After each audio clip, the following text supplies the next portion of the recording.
नमस्कार बच्चों। कल तक की वीडियो में हमने जो हमारा चैप्टर 7 है, conservation of plant and animals, यानी पौधों और जंतुओं का संरक्षण, इसके बारे के कीवर्ड्स और कुछ इसमें जो इम्पोर्टेंट नोट्स थे उनके बारे में पढ़ा था। और इसके बाद इसमें काफ़ी अभी नोट्स बचे हुए हैं इसके अंदर, जो चैप्टर के अंदर मैटर है, तो उसके बारे में आज हम पढ़ेंगे।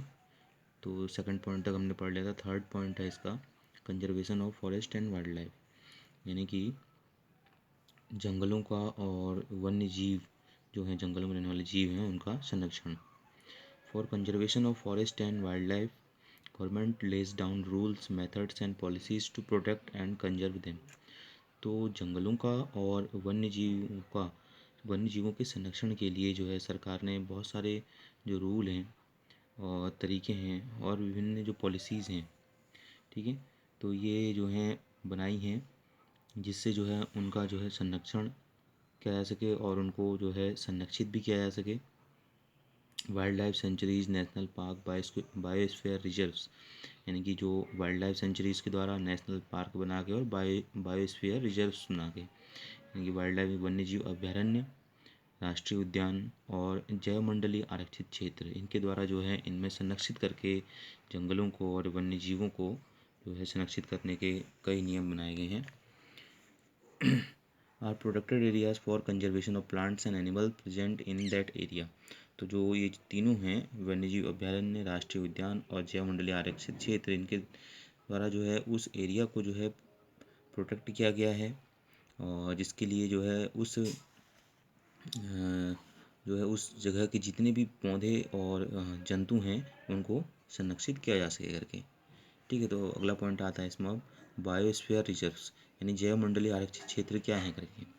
तो it are the areas meant for conservation of biodiversity.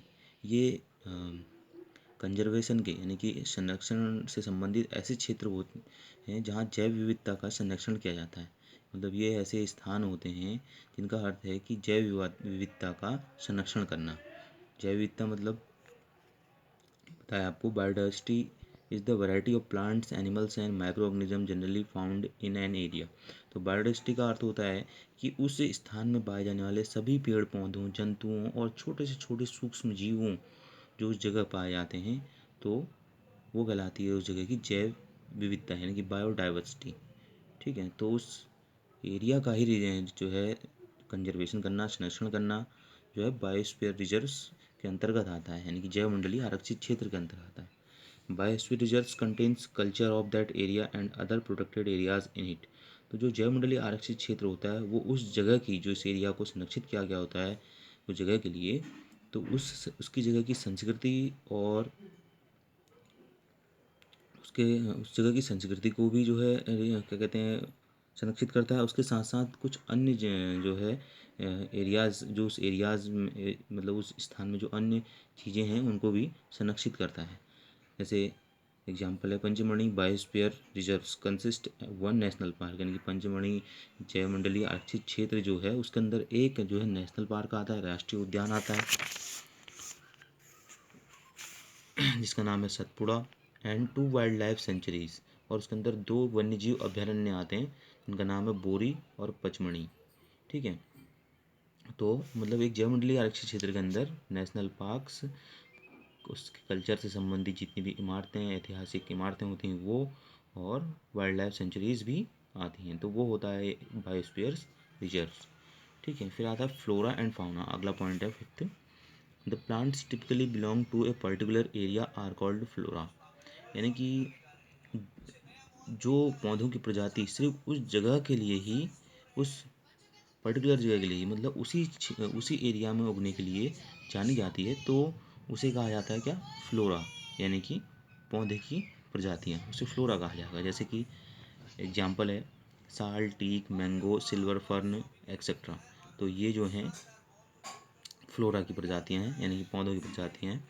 अब fauna, the animals typically belong to a particular area are called fauna, यानी कि उस स्थान के लिए, उस विशेष स्थान के लिए जहाँ पर जो है सिर्फ जानवरों की प्रजातियाँ पाई जाती हैं, तो वो क्या कहलाएंगी, फाउना कहलाएंगी। जैसे एग्जाम्पल है chinkara, blue bull, barking deer, leopard and wild dog, ठीक है।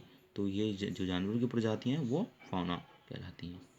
ठीक, फिर अगला पॉइंट है हमारा कि एंडेमिक स्पीसीज यानी कि विशेष क्षेत्रीय स्पीसीज क्या होती हैं करके। दो species of plants animal which are found exclusive in a particular area. तो पौधों और जंतुओं की वे प्रजातियां जो हैं सिर्फ एक ही स्थान पर और उस स्थान के अलावा कहीं नहीं पाई जाएंगी, सिर्फ पर्टिकुलर एरिया में ही पाई जाएंगी, तो उस जगह के लिए वो विख्यात होती हैं। और तो उस विशेष क्षेत्र में ही पाई जाएंगी वो जातियाँ, तो उसे कहा जाता है एंडेमिक स्पीसीज कहा जाता है। ठीक है, यानी कि विशेष क्षेत्रीय जाति। से एग्जाम्पल है इन पंचमढ़ी बायोस्फीयर रिजर्व, जैसे कि पंचमढ़ी बायोस्फीयर रिजर्व में जो है bison, Indian giant squirrel and flying squirrel are found nor any other areas in earth. यानी कि जो पंचमढ़ी बायोस्फीयर रिजर्व है उसमें बिसॉन और एक इंडियन जायंट स्क्विरल होती है, मतलब भारतीय एक जायंट कह सकते हैं, बहुत विशाल आकार की जो है गिलहरी, और उड़ने वाली गिलहरी जो सिर्फ जो है इसी जगह पाई जाती है और वर्ल्ड में किसी अन्य क्षेत्रों में ये नहीं पाई जाती। तो ये सिर्फ ये जो स्पीसीज़ है उसी जगह रहने के लिए जो है जानी जाती है। तो ऐसी जातियों को कहा जाता है एंडेमिक स्पीसीज़। ठीक, बाकी के जो हैं हम जो पॉइंट्स हैं वो अब हम कल की वीडियो में जानेंगे।